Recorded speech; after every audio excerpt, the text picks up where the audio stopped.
Ready? I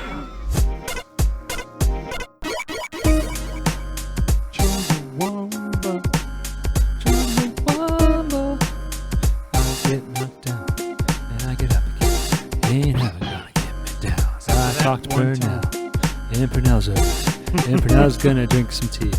Hello. I take a green tea. I take a whiskey drink. I take a cucumber water drink and then a drink. Is that cucumber water? It was. Now it's just water with some meal in it. It was cucumber? I reuse bottles all the time. Oh, I see. Oh, with Mio. Yeah. Squeeze. Okay, cool. All right, that's the stuff you add to it. I thought you said meal. I was like weird, like zucchini or cucumber meal. I wish I had that kind of moxie for that. Just to use my blender to mix vegetables into a slurry and drink it after the gym.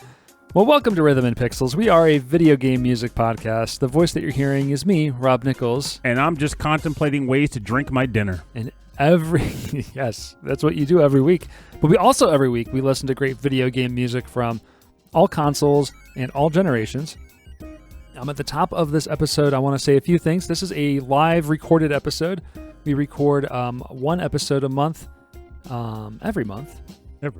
For our Patreon members. Patreon members at all levels, you get access to this live stream. We usually record on Thursday nights.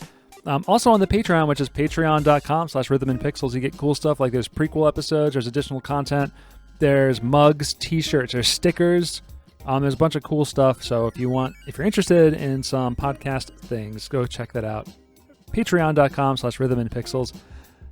Really wish we had we need to get an artist on tap to do some random artwork for the show too. Yeah, cool. I should probably reach out to some people and just be like, money, do something cool. Also, I want to say that June 25th, which is a Saturday, at Too Many Games, and this year, June 25th, at Too Many Games in the Greater Philadelphia Expo Center in, not in Philadelphia. What's it called? Oaks, Pennsylvania. It's just an awesome convention. It's actually one of the cooler, small style, retro game conventions that you'll find, with lots of musicians, a huge arcade, lots of cool vendors. But on Saturday, June 25th, you will see me and Purnell at 6:30 doing the show there. And we haven't decided yet. We're still trying to confirm if that's the goal, but No, it's the goal. We're going there. Oh, Jesus Christ. I mean, it's just down the road. I'm not talking about that. Are you in? I don't know. I gotta check with my schedule. I got a thing. I gotta see my secretary about this. I'm gonna send Christy and the dog. Hi, welcome to Rhythm of Pixels. I'm Rob Nichols and I'm Christy. No, I'm just saying that I need to. I'm saying we might do our contribution to the Masters of EGM. Yeah. At the convention. I want to reach out to Bedroth or whoever was organizing some of that, whatever they're doing or whatever they're organizing, being like, hey, it's going to be the end of the month, which means it might be July. Well, but it'll be a live show. That's cool, right? Well, if it's anything like it was the one time where we couldn't record it, it'll be great because that was surprisingly active. Oh, that was a great panel that we never got recorded. No. My goal, it's gonna be my goal, my one goal to get it recorded and also to make a good show.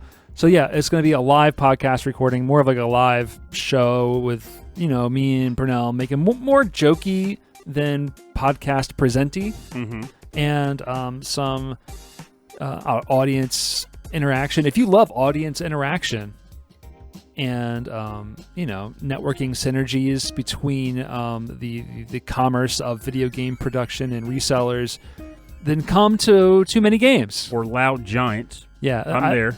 I haven't looked at their band lineup. I'm assuming Lame Genie will be there. They're generally there every year. It would be awesome if they were able to show up because they surprised us last time. It was like, oh my god, hey guys. Yeah, front row. They were like, hey, we're here. So yeah, come check it out. Saturday, June 25th, 6:30 to 7:30. Too Many Games at Oaks, Pennsylvania. Check it out, which is just outside of Philadelphia. I love that. I love that so much. So go check it out. I don't know what room we're going to be in. Their rooms are they set that all up anyway. So all those panel rooms, they feel like classrooms. Classrooms. They feel like classrooms. I feel like when you walk into the place, it feels like a school.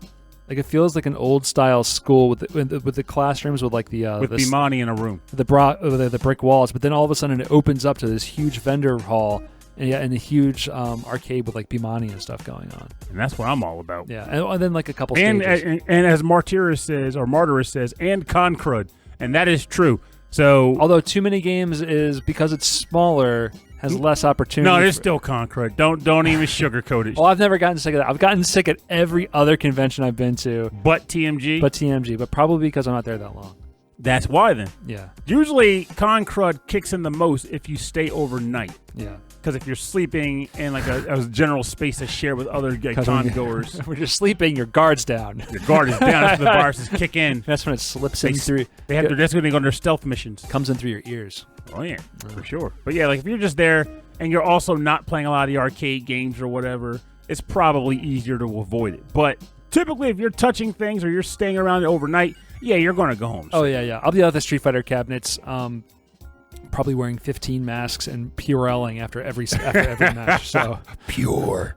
Yeah, I'll be attacking the germs with extreme prejudice. All right, so yeah, those are the two big things going on. I made a lot of big updates to the radio stream, youtube.com/rhythmandpixels. I added a ton of more music. I added so much Game Boy music. Ooh. I added about 20 Neo Geo Pocket Color game titles. Uh-oh. And then I also added about... Hopefully one of them was Biomotor Unitron, which I actually was playing last week. Probably. Unless I probably have it as the Japanese name, whatever that is. And then I added about 20 more Super Famicom titles. And I did that by going to the Legacy Music Hour website and looking at the games that they've had on their last like 20 shows and then just getting those soundtracks. Because they got great taste in music. Uh-huh. And so that's cool. And I did a lot of updates to the backgrounds and all that stuff. And I've squashed a bunch of the spam bots. Oh, I got one random thing I can point out. What's that? It's very random. I actually officially made my first successful Simpsons meme on the internet. I saw that. Yeah, Yes. it's funny. Like, it's a good meme when other people are stealing it and not giving you credit for it and sharing it with their friends. You should put like a watermark on there. Like Matt Groening featuring Cornell. Because I didn't even do anything special. It was just like related to Top Gun. Because, the new movie came out and my brother was talking about it. And I said, I don't need to go see that movie. The NES game did enough trauma to me on its own right. And then I started thinking about it. I was like, oh, yeah. So I did like a little image where like Homer Simpson saying, the guy was like, so what is your skill set? What are you capable of? And Homer's like, I can, what do you say? Oh, I can land the plane in the Top Gun NES game. He's like, no, you can't. No one can do that. No one can do that. Because no one can do that. And it was interesting to watch all the people react to it because a lot of people laughed and were saying like, oh, yeah, man, I totally know how you feel about that. I could never land it. Then you get the guy that's like, it's the easiest thing ever. You guys are lame. Well, it's like it tells you to do one thing, but the reality is you have to do something else. And so as a kid, you're like, oh, it says pull up. You don't pull up. Mm-hmm. You do like something. You have to pay attention to something else. I think I did it one time, got to the second stage, and immediately got blown up. Yeah, for me, that's what it was. Like, I got through it once or twice, but then on the next level, you have to do a midair plane refueling. Yeah, that's what it is. And I failed at that. Yeah, you'll fail at that. And then it's like playing Superman 64. If you can finally get through the first stage, you're failing the second stage. You're not going to get through it. You're not going to make it. Yeah, that's right. Another reference to Superman 64. The thing about it is, like, people were like, yeah, well, back then you really had to read manuals, and in some cases that was 100% true. Yes. I love how I said in some cases it's 100% because that makes sense. But the problem was back in those days, like, I don't think I bought any games. I just rented everything. And when you rented games... They used to have that insert, like, stuck on the case. And now sometimes. I'd say, like, 99% of the time there was no instructions, no manual. I had no clue what was going on. So, Star Tropics, no go. Yeah, Dick Tracy, I don't know what I'm doing. like you need, like, all of those adventure games, yeah, it's so hard to figure out. Star Tropics you need it because there's a... You had to use the puzzle where you had to dunk the manual page in water. Yeah, we had like copyright protection, like old school PC adventure game copyright protection in Star Tropics. Yep, it Whose worked idea though. was that? Because I had to go to the internet as an adult to learn what the secret was because I had no manual either. So I was like, well, fun times there, game. But all right, so our topic, we need to get into the topic because I was confused. I think everyone was talked confused. about it again last week, and then I was confused again. Like I'll fall on the sword on this one. I feel like this is the first. I don't even know what I'm naming the episode. This is the lowest turnout we've ever had for topic suggestion, and I genuinely think it was because I went a little too hard on the weirdness of the topic, and people were like, what the heck do you want from us? Modern mascots? Modern mascots. It's like the idea of saying, back in, say, the 16-bit era, and even the early 32-bit era, mascots were all the rage. It was the idea of saying, like, hey, you sell your product by having a cool rodent with shades, or a plumber who could stomp, or a bandicoot that could spin. You're talking about Mario. He could have been. So, but the idea is that I'm not talking about Mario now, because even though he is very much still a mascot, over the last couple decades or so, the idea of the mascot is kind of dried up. You don't hear about that much anymore. So I was saying, modern day games, like PS3 up, I would guess even. I love how I said PS3, like I was ignoring the other consoles, but you know what I mean. What would you consider to be a mascot or deserving of being a mascot? What game okay, so mine's a little different. But anyway, the game characters of modern games, what would be their mascot today? Or not even what would be their mascot. Like, for example, I don't think I'm going to pick the track unless you choose to.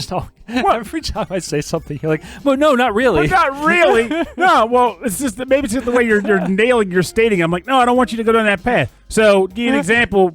A track that I ended up picking to fill the show, but I don't think I want to have to choose it. But you could choose it because I think you'd agree with it. Is Enter the Gungeon. It's a franchise at this point. There's an Enter the Gungeon. There's an Exit the Gungeon. Oh, they are without a doubt the mascot of Devolver. They are. Yeah, but then the question becomes, if I were to say that game, who do you think deserves mascot status in that game? Because I already know who I chose. Oh, of those characters? Yes. The Bullet Man. Yes, exactly. Bullet Coon. He is the mascot for Enter the Gungeon and very well could be the mascot or a mascot for Devolver Studios as a whole. But they don't use mascots. They're just, hey, we're Devolver, buy our stuff. But if this was the 90s, Bullet Coon would be on everything. Yeah. He'd be headbutting walls and blowing them up because he's a bullet. You know, that's what he would do. But anyway, the point is, characters in modern games that are deserving of mascot status, whether it be for a series, for a company, for a console, if you want to get wild. I picked all classic stuff. Well, this will be a trip, man. I'm curious to see what you pulled. I'll just start with mine. I'll just start with mine. Okay, so my first track, Electronic Arts, which is actually funny. This actually all came around. Okay, so for my first track, this is 32 dash. No, this is 32-1. You start, man. 33-1. That's right, because I'm the odd duck, baby. You start. I'm not going to make that mistake again. Well, I'm going to go with one of the submissions that one of our listeners submitted in this case, because when I saw it, I was like, yeah, this is obvious. I agree 100% before even reading the description. This came from Stephen Miller, and the character is Nagito. It's the Nagito theme from the game Danganronpa 2, Goodbye Despair, composed by Masafumi Takada and Satoshi Iwase.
Welcome back. You're listening to the track titled Trapped by the Ocean Scent, aka Nagito's theme from the game Danganronpa 2, Goodbye Despair, released originally on the PlayStation Vita, but then on a number of other consoles.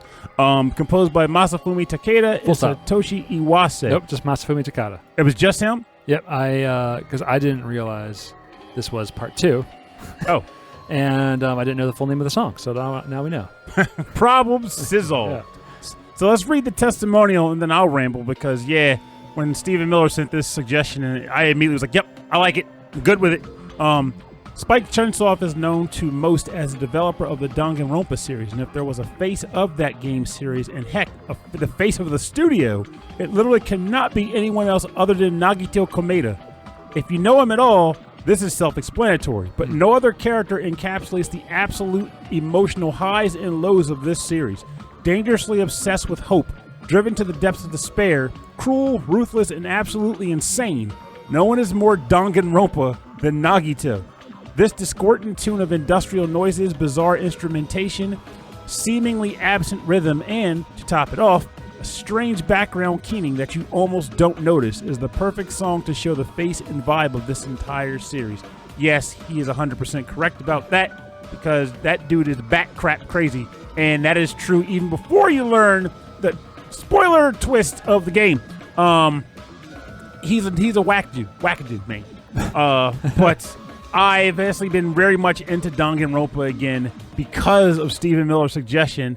I hadn't played it prior to this, but was it Danganronpa Ultra Despair Girls, which was a random third-person shooter that they put out between Danganronpa 2 and V3. Mm-hmm. And I never ended up playing it because despite buying it, I personally was more about the whole, mystery solving and quote-unquote courtroom drama that the games are known for. Yeah. So I didn't really get into it despite buying it. But apparently Nagito was in that game and he played a major role in it too. Oh, cool. So he is one of, well, I guess there's other characters that were in more than one game, but that would be a spoiler too to tell you what they were. But essentially, I was surprised to realize that Nagito ended up being in that game. So, and he plays a prominent role in it. So essentially, he's a big-time guy across the series. And just by virtue of the type of character he is and what he puts out, like Stephen Miller says, him and his little wacky swirly eye thing totally deserves mascot status. I am on board with this suggestion. I like that. 100%. So you get what we're talking about now with this. Like this is like a guy who is not a mascot in any way, shape, or form, but he should be. But it should be. He should be. I like that. Because he wasn't designed to be like the cover of the game. He was just he's like Kefka. Yeah. Kefka's like made to be the bad guy, the baddie. Yeah, Mog's on the cover, but Kefka's the guy you know. Yeah, that's the one you know. Yeah. Okay, I like that. And what was it? What's the cover on Danganronpa 2? Like the freaking pink bear Monomi or something? She's not the character. I know nothing about. The Danganronpa world, I don't know. I love Steve Wilson. Everything is canon until... The funny thing is you say that, but everything is canon until it isn't, which then it is still canon. It plays on Kingdom Hearts rules where everything is canon. Kingdom Hearts was like... They added way too much to that. I'm going to ask to the chat if Stephen Miller played Danganronpa V3, because I need to know if he did, because I need to know where he's coming from on this statement, because it's very important. So it's not the third game, it's like the third version? I can't say. Anything I say is a spoiler, but it's just called Danganronpa V3. I remember you met up with Katie. Yes. At one of those conventions that we went to, and you and her were just talking about this thing like crazy, and I overheard some things of like, this is this and this is that, and I think I know. But is it though? Oh, come on. I'll talk about it on the break, but I don't want to say it on the show. There are still questions. He says. I'll say it on the break between on the next track, right. But I don't want to say it on yes, the he recording. did play V3, so there you go. Yeah. All right. Okay, so here's mine. Are you ready? Ready for this for now? Yeah, I'm ready. What you picked, man? Electronic Arts. Okay. They have made a ton of games. They're still making games, right? Electronic Arts. It's in the game. Exactly. Sports games were their bread and butter. It's still a big part of who they are. Okay. But maybe someone who was once the mascot of EA could still be the mascot today. and that is John Madden. The late John Madden. So I'm saying a holographic version of like the John Madden in his 40s. And honestly, you're not too far off the mark because what I've been hearing, that's what I realized after I figured all this out was like, oh my God, their next Madden NFL game is going to have a young John Madden on the cover. They're probably going to. I would not be surprised if they pull like a Stan Lee on this, where they're just cameoing him in games. He's like taking like snippets of his voice. Was like, play a game of football. John Madden did so much for the popularity of the sport of football. I mean, because he was involved in it for so long and was such a personality, and was also involved in the creation of these games to make it popular amongst video game players, to make a game that simulated the actual rules of football. I think he deserves to be the EA mascot overall. Like if there was for their sports line. No, just overall. I don't care what game they're making. Yeah, one of the games. A first-person shooter. You got John Madden, like perfectly good game of Gunball. Like, what are you talking about? I saw the cover. He's like just breaking through like the glass or the paper with a military helmet, and he still has the football, but he's got like a rifle. John Madden goes to the army. Like he becomes like the next Ernest. Ernest goes to camp. Madden goes to summer camp. But I also love the idea of like a holographic John Madden. Like you go to like EA like events and there's new games coming out at E3 or something. And he's the one announcing them. And he's like, "Hello, everybody, ready for a game of football?" That's right, John. That's right, John. Okay, so we're gonna listen to the title music from John Madden Football 1992. That's right, 30 years ago, by Michael Bartlow for the Sega Genesis.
You are really caught up in these John Maddenisms. I love that. That was the title theme from John Madden Football 1992 for the Sega Genesis, composed by Michael Bartlow.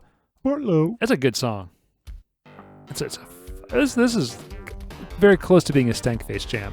So we have Mutant League John Madden Football. We have John Madden Blitzball. John Madden Combat Football.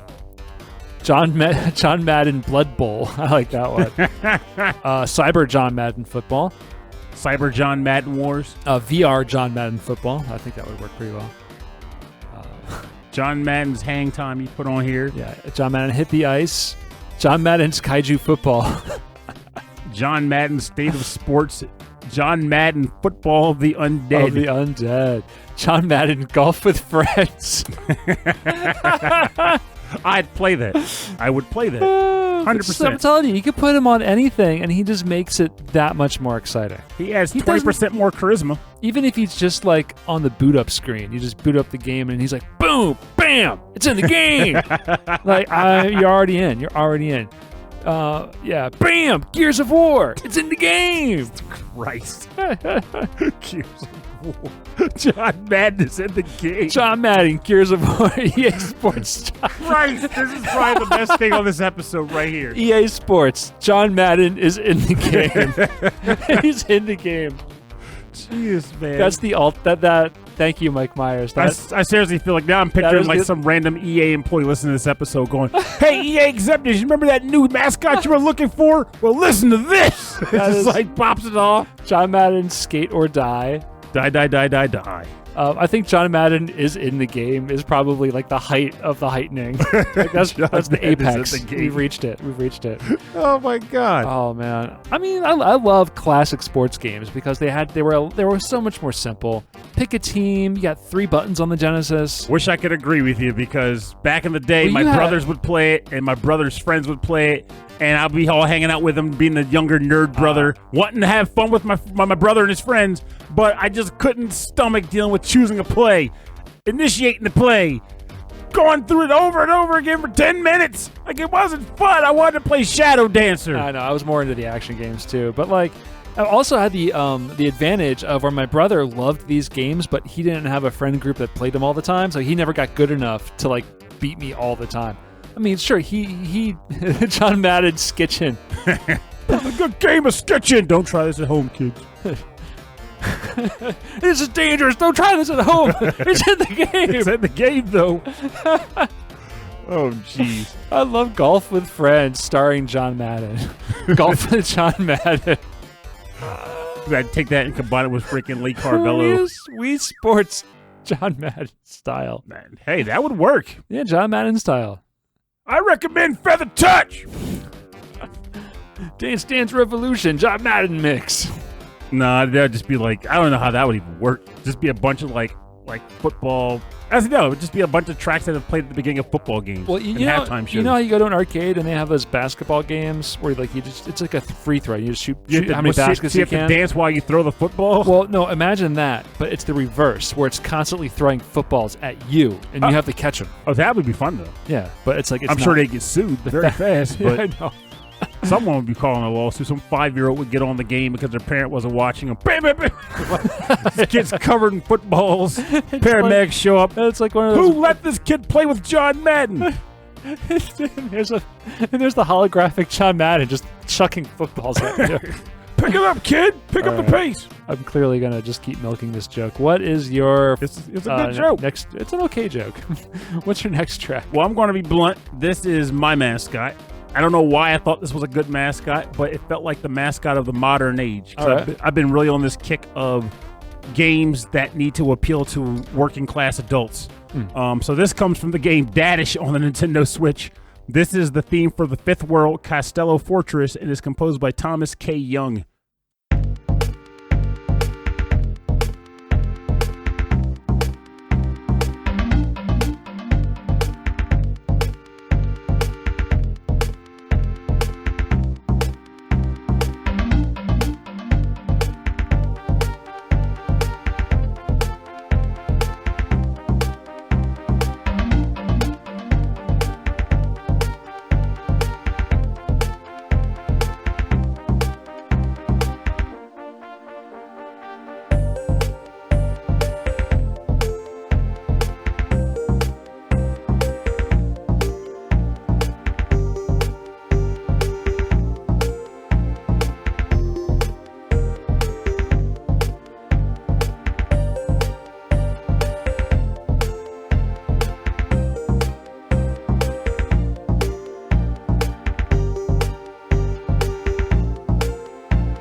doing? Step revolution. Dadish is a radish now. Dadish is a radish. John Madden Dadish. Christ, no. John Maddish. No, you're not going to infect my boy John Dadish with Maddish. John Madden. Maddish. He's not John Maddish. This is Dadish. Madden out from the game. This is World 5 Kastelo Fortress from the game Dadish on the Nintendo Switch and mobile, composed by Thomas K. Young. So That's a good track. This got some Scapegoat vibes all over it. oh, Real chill. Dadish is my baby. This is So nice. Dadish is your dad. no, he's not my dad. He's my friend. So the idea to me, like I was thinking about like the idea of like mascot characters, and for some reason the idea of Dadish hit immediately for me because, well, the guy's name is Thomas Young. He has his own he develops his own like little games. He's done more games than Dadish, mind you. But Dadish is about to get its third game because it's apparently that popular. People like Dadish, and to me, he is one of the few game characters that I can relate to, despite being me. So, the premise of Dadish is that he's just a working class vegetable whose kids don't know how to stay in the darn house. Love it. So they leave to go to 5 different worlds, hanging out in dangerous places, and the dad just has to go and get his kids and bring them home. He doesn't want to be out here doing this work. He doesn't want to deal with any of this. He's got to go to work. He's got to go to work to save his youngins. That's funny. And then when he finds them, he's like, oh, I just jumped through buzzsaws and evil plants and the like. And the kid's like, I've been out here eating candy. What took you so long, Dad? It's like, because at the end of every level, he has a short conversation with the kid he finds. And there's like this really funny punchline that the character guy wrote for them. And I honestly enjoy all the conversations that they have. But it's just this thought where I'm like, this dad should be really mad at these kids. But he shows up with this cool head. He's like, that's just what children do, man. I understand. But come on home with me. When you get to the end of the game, he hops across the map and all of his kids are following him. And you get to boss battles at the end of each world. And he's like, look, I'm just looking for my kid. And the guy's like, you invaded my sanctum. He's like, well, I didn't want to. I'm just here looking for my kids. Have you seen a Childish running around? Which, by the way, I love that when I called it a Childish. That's cute. Have you seen a child? He doesn't say that, but it clicked for me like Dadish and Childish. Childish, yeah. He's like, have you seen one of my kids running around? He's like, yeah, I'm going to kill you. He's like, well, this is stupid. So he has to fight. He has to fight like giant and like food things, like a giant thing of French fries, a giant burger, a giant ice cream cone, a giant bottle of soda. It's just this weird thing. But I adore it, and I love Dadish, and I want him on merchandise. I would buy a Dadish plush today. If Thomas Young was listening to this, I would buy Dadish merchandise. Give me all the kids. Let those those indie vendors at the cons that we're about to go to. Let them know you want Dadish merch. Give me the Dadish. I'm saying. Give me the radish. Give me the rat. No, give me the Dadish. Give me the radish. Give me the radish. It's just, and the thing is, like, it's such a simple game too. Like, it's a simple platform where you can jump and you can double jump. That's it. There's no special abilities. Is it one of those like precision platformers where there's like spikes everywhere and things like that? No. There are spikes, yeah, but it's not a precision platformer. Like, it's meant to be, played through with minimal difficulty. There's parts where you're like, gotta get this jump just right because you want to succeed, but there's nothing like you're thinking like Celeste and like Meat Boy and all that. Yeah, it's nothing like that. So it's not that I want to be the Dadish. No, it's not. I want to be the Dadish. It's more like I'm the retired-ish. Got it. That makes sense to me.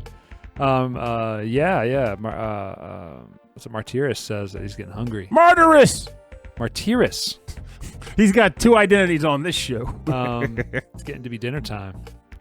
I wonder, maybe Kristen said that a fan gamer might have something. I have to look into that. Maybe they do. But the thing is, like, Dadish, I don't know how prominent it is. I just know that the people who've come across it have loved it. But I need to see if there's like. Well, is it enough for a single person developer, or at least like a single person like driving the development? Made 3 in the series. He could be doing anything else, and he's like, "I'll make another game in the Dadish world." That's right. Granddad. Now he's talking to a really cute tomato. Oh, and he's like hanging out with. Like he's like, now he's got a burger with sneakers that he rides on. He's got to be careful, or he's gonna end up in Panic Kitchen and then go on to the Gordon Ramsay. the Gordon Ramsay. Are you talking about Panic Restaurant? Yeah, Panic Restaurant. That was a wild game. I love Salad, Princess Tomato in the Salad Kingdom. But he would be happy there, though. He would be happy there. They'd be treated like royalty there. Probably him and not all his kids. so happy in the Panic Restaurant. Not Panic Restaurant. No, Chef Man with the frying pan might get that man. Well, admittedly, he could team up with the frying pan man. No. Because he's a good vegetable. The other vegetables were evil. Oh, the kids? No! Him and the kids could team up with the chef to stop the other evil vegetables. Oh, that's true. That's true. Yeah. And it wasn't like what I appreciated about Panic Restaurant and what made it the perfect game for now. Oh boy, here's something. Well, no, they didn't demonize any one food. They didn't demonize, like, it wasn't for like, oh, it's for kids, so let's demonize vegetables. Kids hate vegetables. The evil broccoli army. Evil broccoli. No, it wasn't. It was just like, just whatever. It was like meats and cheeses and milk and stupid stuff. And egg. Yeah, there's a bunch of vegetables. Carrots. I remember carrots were prominent. Yeah, because it's fun to put eyes on a carrot. Who hasn't put eyes on their carrots? Eye shifting. This carrot with the shifty eyes. All right. I'm going to go with next one. You're going to pick... I'm going to pick another one from Stephen Miller. Okay. He picked for us the main menu from Mass Effect, composed by Jack Wall and Sam Hulick. When I saw this, I was like, oh yeah, absolutely. This makes a whole lot of sense. Mm-hmm. Mass Effect is a big game, a seminal game for a lot of people. So, Mass Effect. Main menu by Jack Wall and Sam Hulick.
I would say that should be the darn name of the episode because we made so many references. The John to Madden effect. Yeah. Like, what the heck are you guys talking about? Like, that's not even a theme. But Rob made so many jokes about it that it's just the name of the episode now. All right, we're listening to the theme song. This is my favorite football on the Citadel. Stephen Miller. Oh, Fangamer does have Spirit Fair. I'm leaving all this in. This is the least professional episode that we're doing. This is the main menu music from Mass Effect, composed by Jack Wall and Sam Hulick. I played through maybe half of Mass Effect. I don't know. Mass Effect is one of those games I wanted to start, but similar to how people won't start One Piece, I didn't start Mass Effect because there's a lot to do. There's a lot to do. I really enjoyed what I played through. I really enjoyed that. But then the biggest thing was like, and I mean, people can say what they want. 'Cause I don't have a personal take on it. But I remember the ending of the third game was extremely divisive. Well, yeah, if you end such a big game, like I was like not surprised by what everyone's gonna have thoughts, right? But that's the thing, like it's kind of like how Game of Thrones was, where like eventually, when I learned that Game of Thrones was a big deal, I was like, well, I'll just wait until the show's over, and then I won't have to worry about waiting for the next episode like everyone else. And then when the show ended, everybody and their mom hated it. So then I was like, do I want to get started on this thing so I can join the hate parade with everyone else, or should I just chalk it up for something I never had to start watching? Yeah, I'm not going to get on anything called the hate parade. Well, it is because everyone hated the ending. That is my early 2000s rap rock metal band. Hate parade. Hate parade. Yeah. Yeah, boy. So, Mass Effect. Stephen Miller, he writes to us, gives us a little context here. While the Xbox 360 never got an official mascot, although they did try with Cameo, and although this game eventually came to other consoles and the PC, for a while it was the only place to play Mass Effect. Upon booting the game, you are faced with this haunting, echoing synth line over ambient background sounds, which I'm really enjoying. To this day, I am still unsure why this song gives me the chills. Still did when I looked it up. But I don't think there is a better representation of the potential and possibilities of this newly minted at the time console and game series. Something just clicked for me, by the So way. Xbox, Mass Effect, like just the actual Mass Effect. Well, it's something clicked for me. So Shepard would be. So Martyrus said this sounds like diving music, and you agree. Yeah, diving in the ocean. But then it clicked for me. There's a game called Breath Edge, I want to say, where you're a guy marooned in space with an explosive chicken. And you're trying to basically escape. Where's the Purnell angle? That's the angle. Explosive chicken. And it's like one of those survival type games akin to like Subnautica and all that. Okay, yeah. But as you're floating through space, trying to find resources and then take them back to the hub, the music sounds a lot like this, and it's really it feels good to listen to. I was actually about to say I wouldn't bump it on my radio, but actually quite the contrary.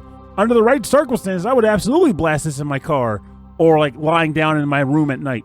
I don't think I would drive to it because you fall asleep. It's a little too relaxing. I don't listen to all after a frustrating day at work. But yeah, maybe. But it definitely with headphones though. This is headphones music. I think so. Oh, 100%. Because I feel like it kind of washes over you. So maybe in the car. Yeah, in the car because I'm driving home from work. It was a rough day. I need to come down. Windows up.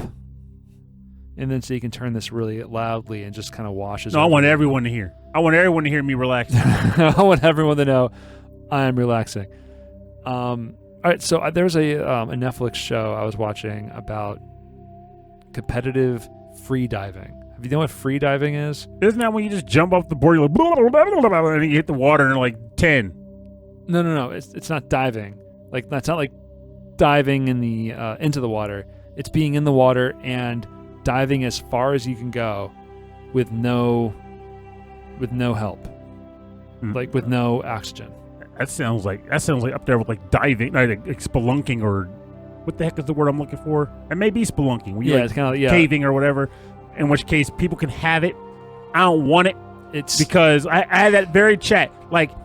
The idea that I'm going to take myself and dive into a place that technically we shouldn't be. Mm-hmm. We don't have gills. I know it is terrifying to watch. There's actually I think it's in South Africa. There's this tribe where they still fish for food by hand underwater, and they've been doing it for so long that the people have this increased lung capacity that no one else in the world has. Dude, that's amazing. They pretty much evolved with it. They kind of evolved with it. But the actual I didn't realize it was a sport. They keep it. I thought it was a world record thing. But what they do is they drop a line, they mark the depth, right? Mm-hmm. And there's a card. They have to go down. Has anyone ever died doing this? 'Cause it sounds like someone would. Lots of times. So what they do is they dive down, and to prove that they got to the bottom, they have to get the card, and then they have to come back up. But they can't go too fast, otherwise the brains will explode. Yeah. So they have to get to the top. Then once they get to the top, they have to hold the card up, they have to give a thumbs up, and they have to be conscious for a minute. They have to not die. Because watching this thing, so many people, they get up, they give the thumbs up, and they pass out. Well, yeah. And then that's want to know why they pass out? Because they shouldn't be doing it. It is terrifying. But at the same time, when I was younger, before teenagers, when I was a softball, my favorite thing to do in the pool, my neighbors had a pool, and so it was we used to just go over there and just use it. Mm-hmm. We were that was the coolest, that was the most fortunate thing in the world. But we used to just go over there, we get in the pool. My mom would be there watching me, but I would let all the air out of my lungs, and I would sit at the bottom of the pool for as long as I possibly could. Well, I can see that because it's a controlled environment, too. Yeah, exactly. But, every day that I did it, I'd see how much longer I could do it. And I got to stay down there for a pretty long time. So it's if people I love how you this. intentionally did that, whereas I unintentionally fell to the bottom of pools. had to drag myself out because I can't swim. Still. Oh, man. You know how rough it is to tell grown women, you can't swim? People look at you like you're crazy now. You should go for it. You should. How? Adults. You go to the pool with these 5-year-olds. They're looking at you like, Mr. Poyel, you're a terrible swimmer. No. Why are you here? YMCA has adult classes. I don't know. It'd be like the one guy in there. It's an important skill to have. I'm going to swim in the ocean tomorrow. I know it's like 65 degrees. I'm going in anyway. What's the name of that movie where the tidal wave hits the world, America, and just kills everybody? Yeah, it's called The Tidal Wave That Hit the World and Killed Everybody. I remember when that movie came out, whose name I'm not truly remembering, and just the premise, I was like, yeah, I'm not even thinking about it. Just I'm going. Yeah. I'm going because I can't. I'm not even a chance. You're getting hit with that wave. There's no, even if you can swim, that ain't helping you. Hey, true, but they all just run towards. Like I can't outrun this thing. No, the terrifying conclusion to that is Waterworld. Okay, that is true. It'd be helpful to swim. Yeah, I would not be able to swim or ride a jet ski. Well, I could ride a jet ski. I've done that in a terrified state. I'm not a big fan of motorized like water vehicles. But I really like canoeing and I really like paddleboarding, which is like a giant surfboard that you stand on. Wait, how do you not like the idea of a motorized water vehicle? Because it's loud and it makes way too many waves and you go way too fast. Okay, I can understand. Yeah. I'm just thinking like it's less work for more action. I don't mind working if it's I'm out there to work. Come on. See, Kristen's supportive too. She's like, we have swim classes for the adults at the rec center. Where I'm never gonna push you to do it. I just think it's a good idea. Maybe I'll look into it. Yeah. That could be my summer adventure. And it's a good exercise too. Purnell learns how to not die in water. In the water, it takes your entire body to move around. So it's good. You get your whole body moving. Low impact. I only get the joy of calling it a Jusinkyo curse. It's literally just I can't swim. I don't turn into a cool dove and I get splashed with cold like water. You get to a certain point in your life, like like if you never had to do it, like you're never gonna have the opportunity to like figure like to learn again, and like it's not a priority, right? Like, yep, that's true. Yeah, why not? All right, so we are on to your third track. All right, so my next one is another like I pulled one out of a rabbit's hat, and I feel like this is another case where I was like, what does Purnell want in a mascot in this day? He's a grown man. I saw this. And I'm like, yeah, of course you did. you don't even know what it is. Which one am I going with? You'll find out. I think I know. All right. This comes from the game Alwa's Legacy. Nope, didn't know that. You didn't. I told you. This is the Rose Castle stage theme composed by Rushjet 1.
Welcome back. You're listening to Rose Castle from the game Alwa's Legacy, composed by RushJet1. I don't know what all the systems have released on. I do know it's on PC, and I have it on the Switch. So that's all I care about, because it's great on the Switch.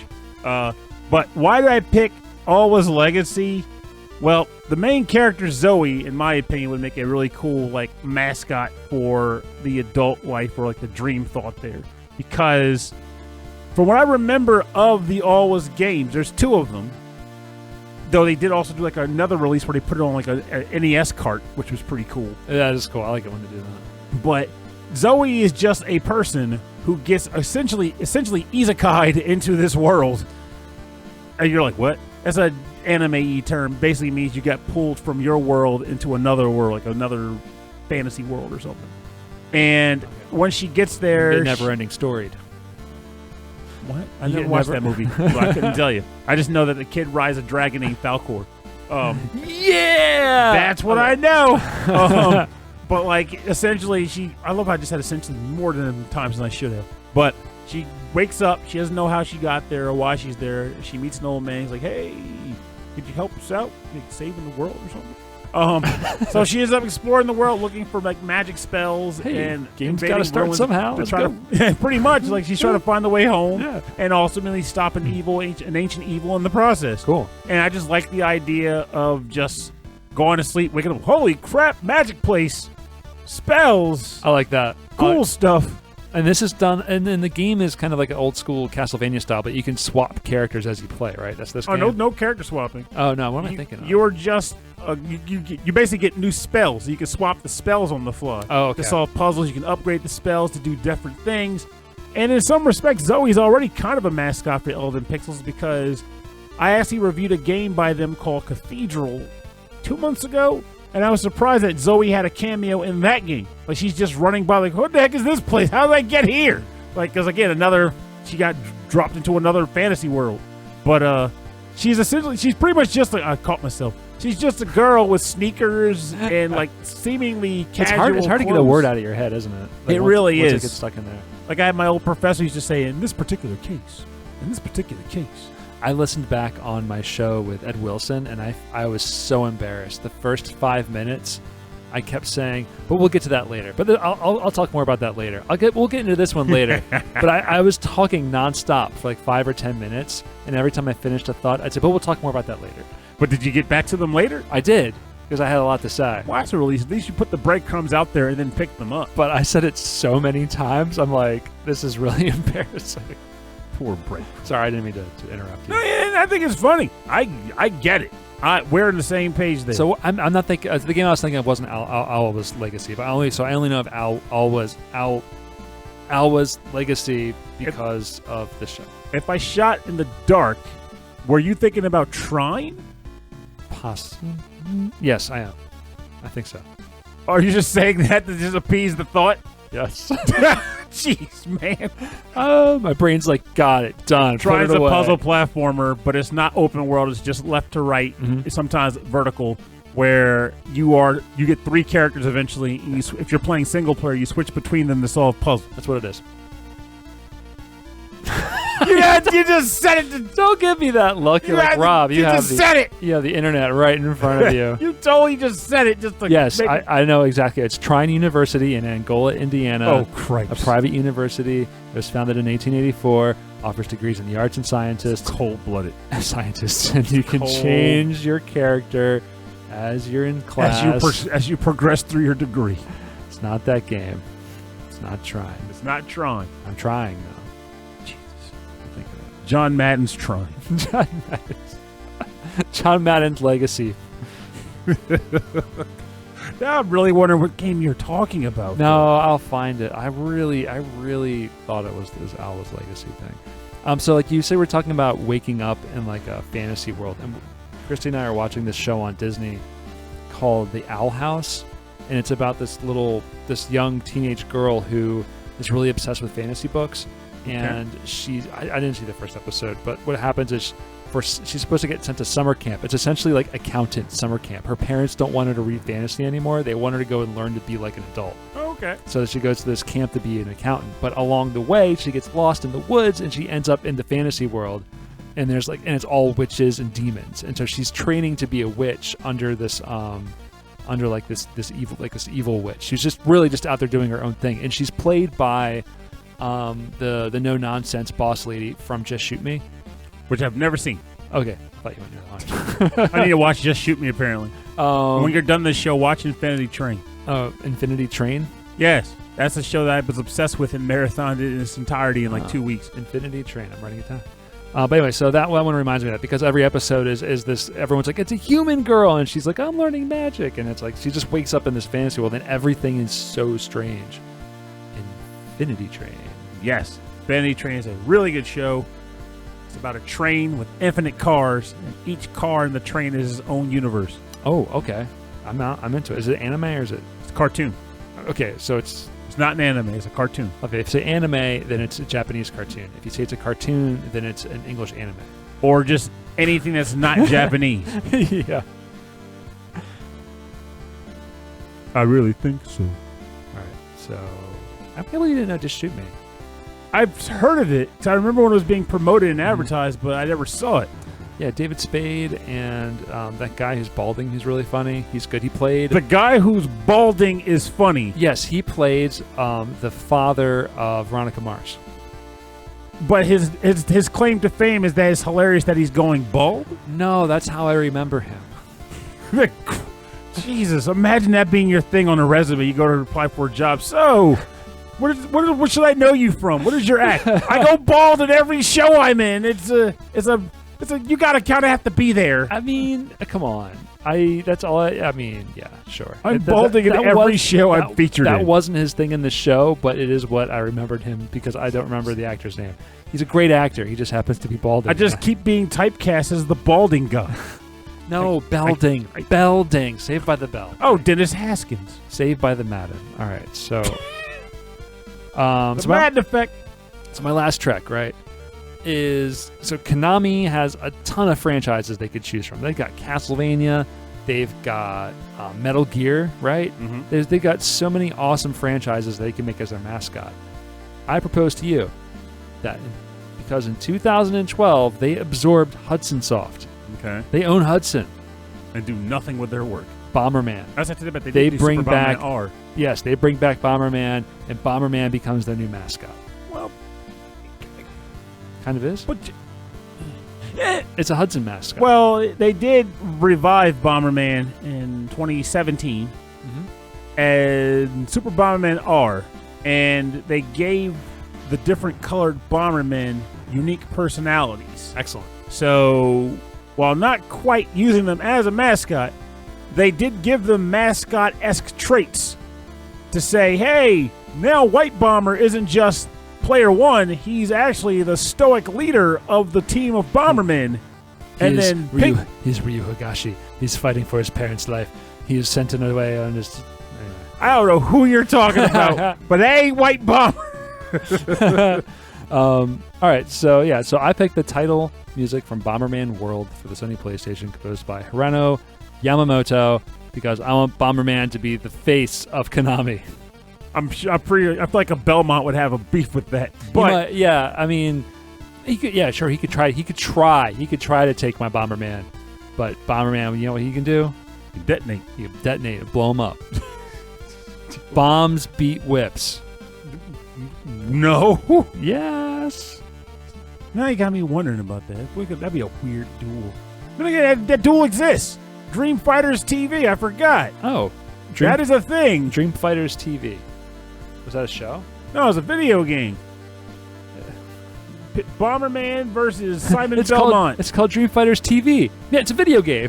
Yeah, it's not a TV show, I can tell you that. Oh, look at that. Yeah, so you can. I love it. Bomberman versus Barbie versus Simon Belmont versus Optimus Prime versus... Not Bonk. On the GameCube. We should own the PlayStation. Master Higgins. And the PS2. So we could play this and actually figure out who will be the mascot. Who is the mascot? They fight it out. Assuming you can find it for an affordable That's what happens. price. That's why there's Smash Brothers now. The company can't decide what the mascot to be, so they just put them all in a fighting game and they let you decide. Hey, it works for me because Smash Bros. is the jam. So I need to start unlocking characters years after the thing came out. All right, so title music, Bomberman World, Sony PlayStation. Classic PlayStation music, Hironao Yamamoto.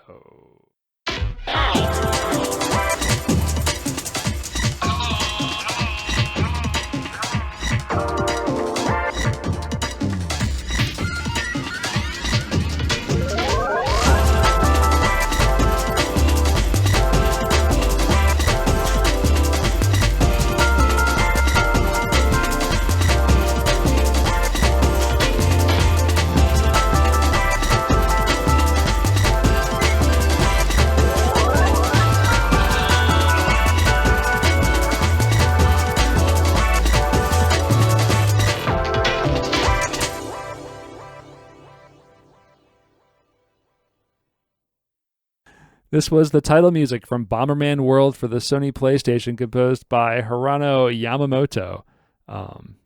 So I like that. So we've decided that he could still be the face of Konami / Hudson. It would be the entire Bomberman family now, though. It wouldn't just be Bomberman. Yeah, I guess there is no one Bomberman, right? There's like a whole Bomberman. There's the Bomberman team. The amazing Bomberman and the Man Clan. Jesus. Bomberman and the Man Clan. Hey, I'd watch it. But yeah, the Bomberman, Super Bomberman R. I personally liked the characterizations they gave them. Fairly cookie cutter by the books characterizations, mind you. It was nice to But they gave them to them. They were done well, and I was entertained. Like the one Bomberman was always sleepy.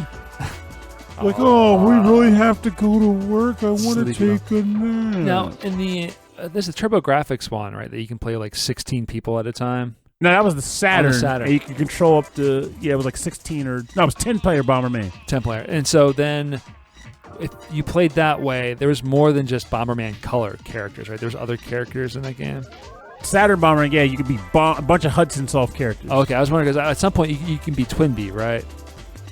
That one, I don't know that to be true.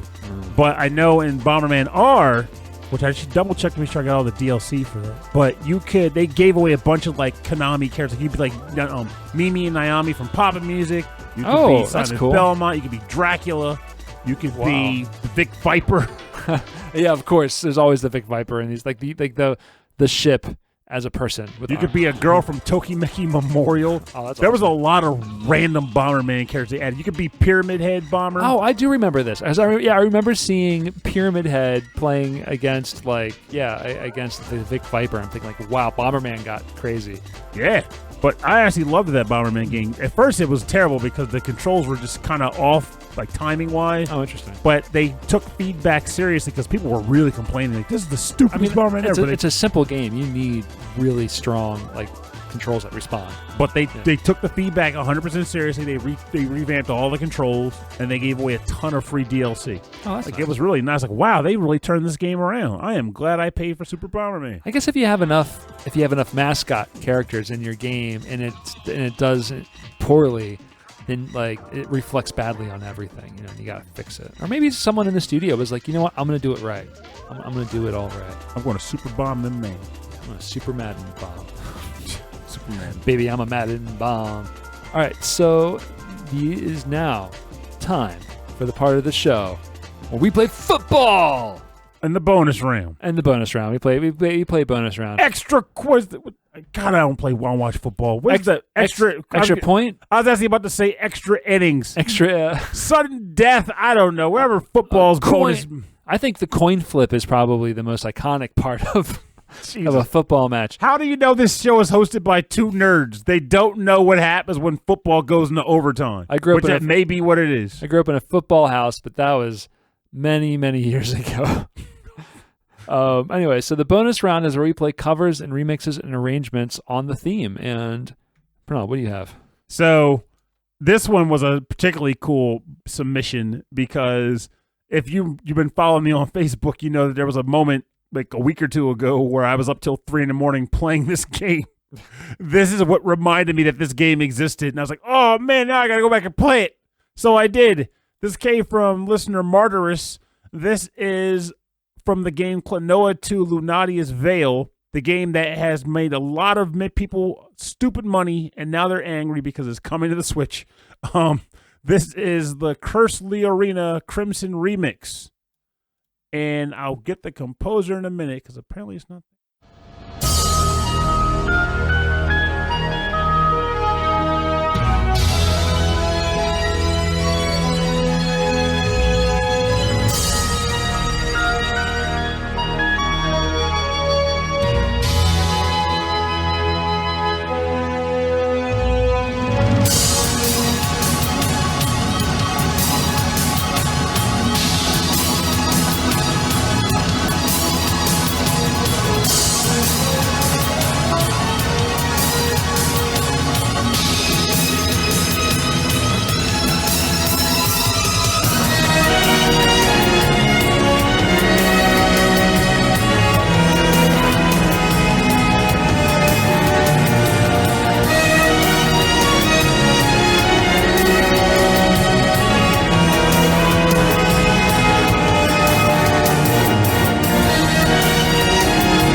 Welcome back. You are listening to the Cursed Leorina Crimson remix from the game, or cover from the game, Klonoa 2 Lunatea's Veil, remixed by Crimson Scythe, and submitted by listener and friend Martyrus.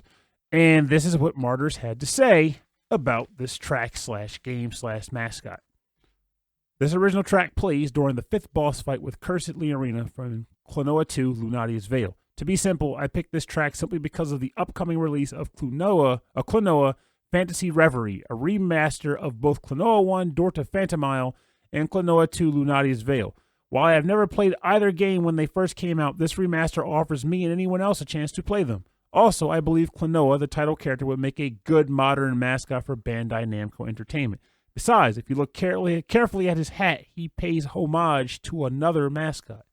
I agree with you. I do believe Klonoa would make a fantastic mascot. I love Klonoa. I love Klonoa too. He's adorable. Like He's got those cool ears. When this submission came through, I think I did an episode of SML. Then I was clearing up to go to bed, and I went and laid down. I was having trouble sleeping, having rough night or whatever. And I was like, you know what? Screw it. I got up to bed at 2 a.m. Went to the retro room, hooked up the PlayStation 2, and just broke out Klonoa 2 and started playing it. Yeah, we were talking about it at the house, right? Or somewhere we were talking about that game. I talked about I was here. I was like, yeah, this is what I did. But I was up till 4 a.m. on a work night playing Klonoa 2, doing my favorite levels in the game. And, of course, I fought Leorina's cursed form because the track that brought me into thinking about it. So the game, I am genuinely happy that this remaster is coming out because, like Martyrus said, the game sells for an absurd amount of money right now. I don't want to go too far. It might be maybe 100, 150. But to me, that's still enough to be that's kind of ridiculous for a PS2 game. Yeah, that's a lot. I wonder how much just the disc goes for. I think that's all I have.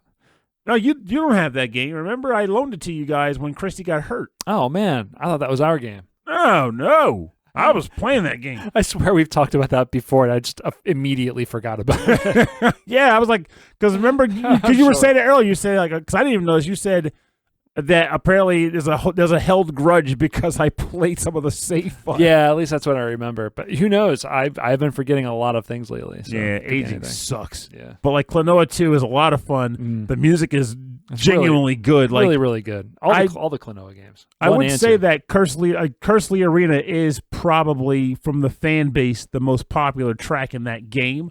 But for me, I'm all about Mad Biskarsh, the Vulcan Factory, and Volk City. Those tracks. And, of course, Cursed Leorina, too. And there's the track where you're snowboarding and they're singing in a language that's made up. It's one of those things where you play it and they start singing and you kind of cringe a little, but you can't deny the fact that it makes you happy. Yeah, it's you're like, oh, that's kind of embarrassing, but it makes me feel good. That's right. I'm playing it in my own house. No one's here to judge me as Klonoa's surfboarding or snowboarding to the song. It's great. Yeah. It's fantastic.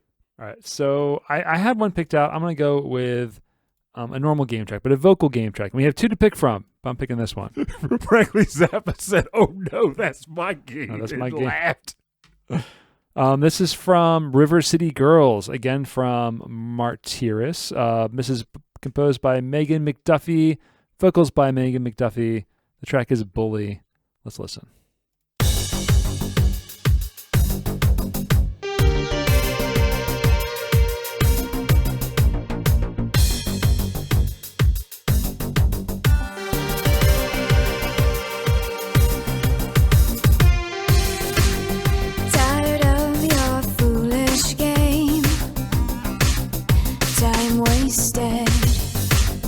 Trying to look so tough.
don't you bully me. You want to run and hide. The impact of your style has faded. You dish it out, let's see if you can take it. Kill the lights, gonna fight, don't you hassle me on this ride. Feel the spite, won't play nice, don't you bully me. You want to run and hide.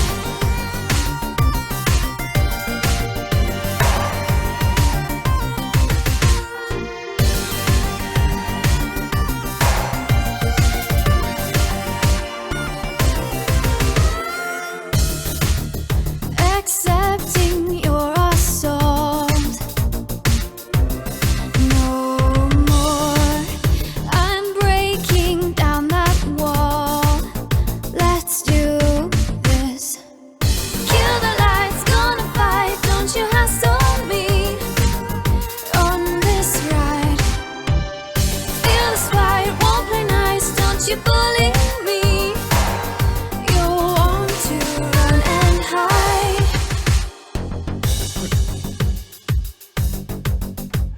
That was Bully from River City Girls, composed by Megan McDuffie, vocals by Megan McDuffie. Really, really cool soundtrack on River City Girls. I really like that, so that's why I wanted to pick it. Martirus says, this track, I believe, plays in the first area you begin at the pool, a delightful beat-em-up in the footsteps of River City Ransom and other Kunio-kun games.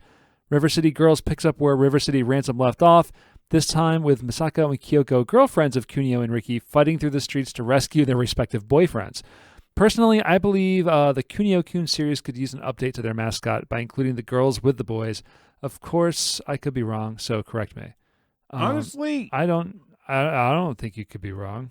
well, I don't know. I wouldn't say it picks up after River City Ransom. That's the only thing I can think of. Because other than that, he's perfectly right. Oh, anyway, I think it's just a random game. yeah, it picks up. It picks up after. If you play River City Ransom, pick it up. More of that.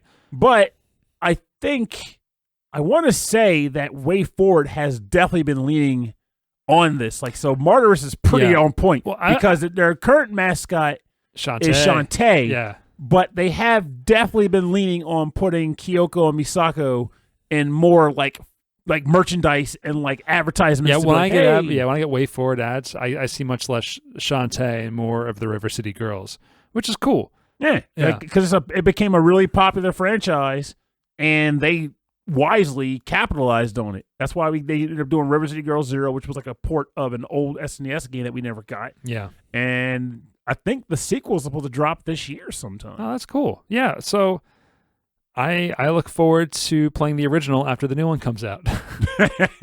So for more information on the bonus round part of our show, please go to rhythmandpixels.com, where we'll have links to the artists' Bandcamps and SoundClouds and everywhere where you can go and buy the music and stream the music and support these artists.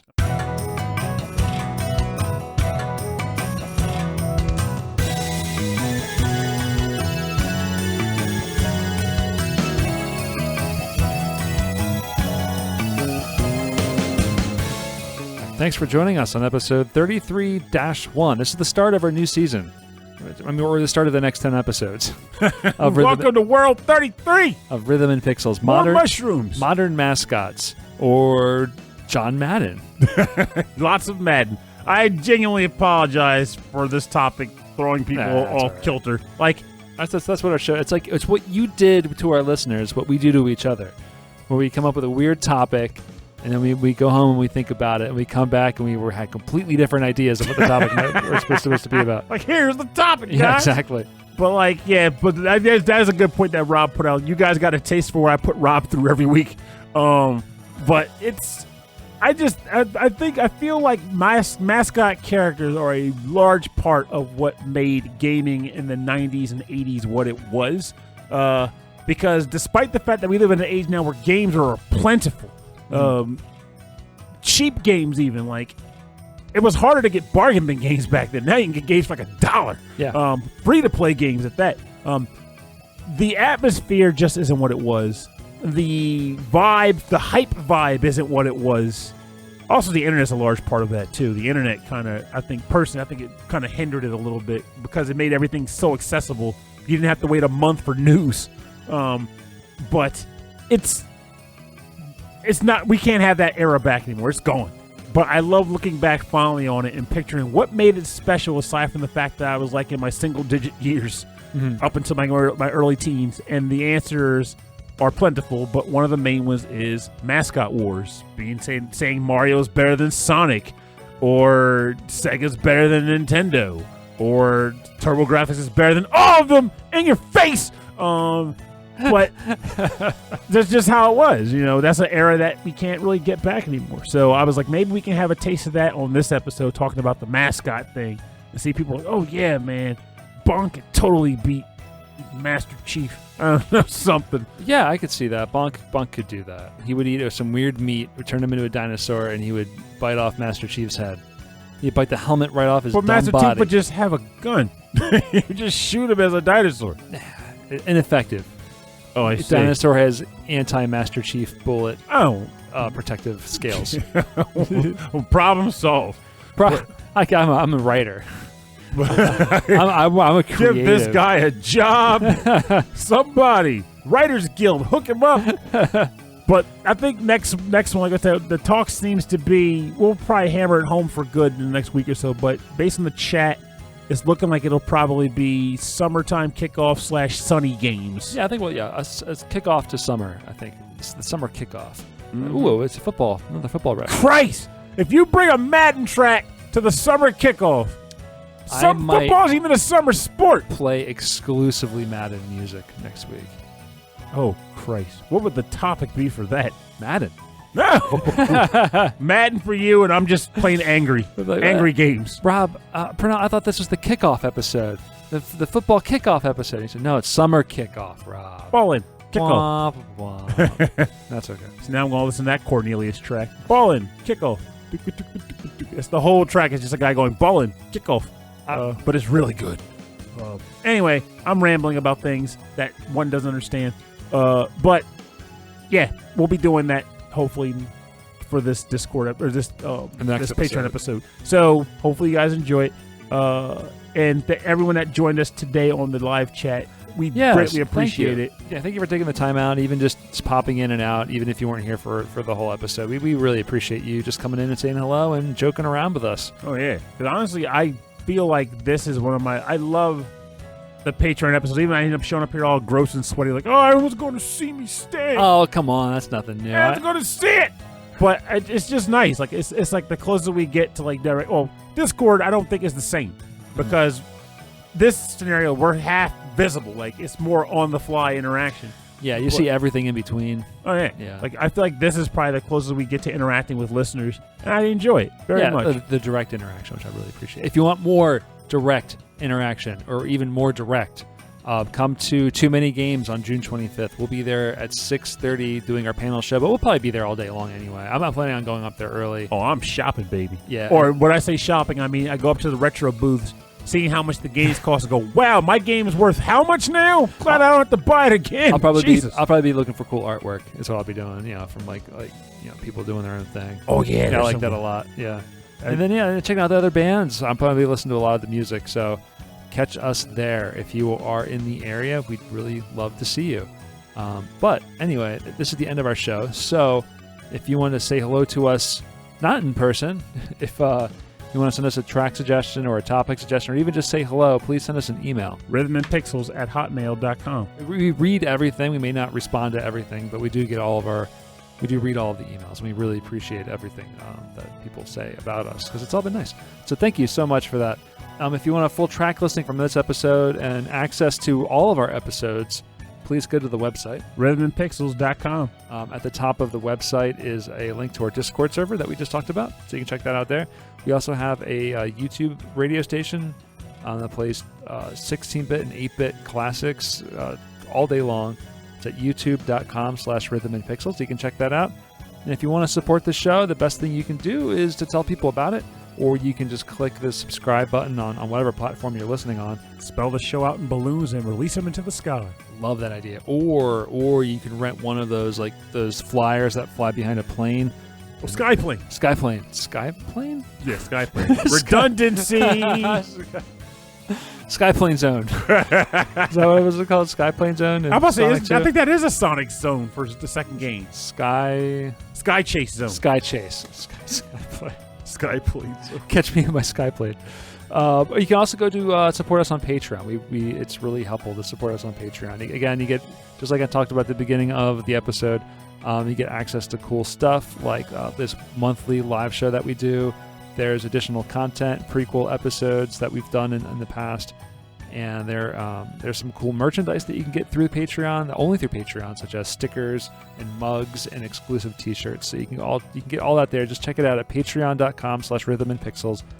And we also like to thank all of our Patreon members who are at the highest tiers of our Patreon at the end of every episode. And if I can just click the button correctly, it will do it for me. So I'd like to thank first a huge thank you to Brooke and a huge thank you to Frankly Zappa, both of you. Aces. Wonderful. Wonderful. Thank you very much for supporting our show. We want to thank the number one. Again, no names, number one. GameFan44, thank you so much. Mike Myers, Ulf Person, Fashion8060, thank you all very much. Alex Messenger, The Messenger, host of AVGM Journey, a fantastic VGM podcast. He's getting into board games. He's getting into board games. He found betrayal at House on the Hill, and now the addiction is setting in. He's on a slippery slope to bankruptcy. Anyway, great podcast. They had just celebrated their 100th episode, so check that out. Andreas Milberg, Brian Pitt, Cameron Werma, Carlos, Kung Fu Carlito of the Heroes 3 podcast, a podcast devoted to Asian cinema and Kung Fu movies. I want to thank Chris Steenerson, Chris Weisner, a.k.a. Musashi219. The wise guy? I thought you were like, what? The wise guy. Oh, wise guy. Christopher Senstrom, Chuck Kowalski, Davey Cakes, David Taylor, Enchilada Regol, Harold Howard, Triple Jeff. I'm just calling him Triple Jeff. Try Jeff.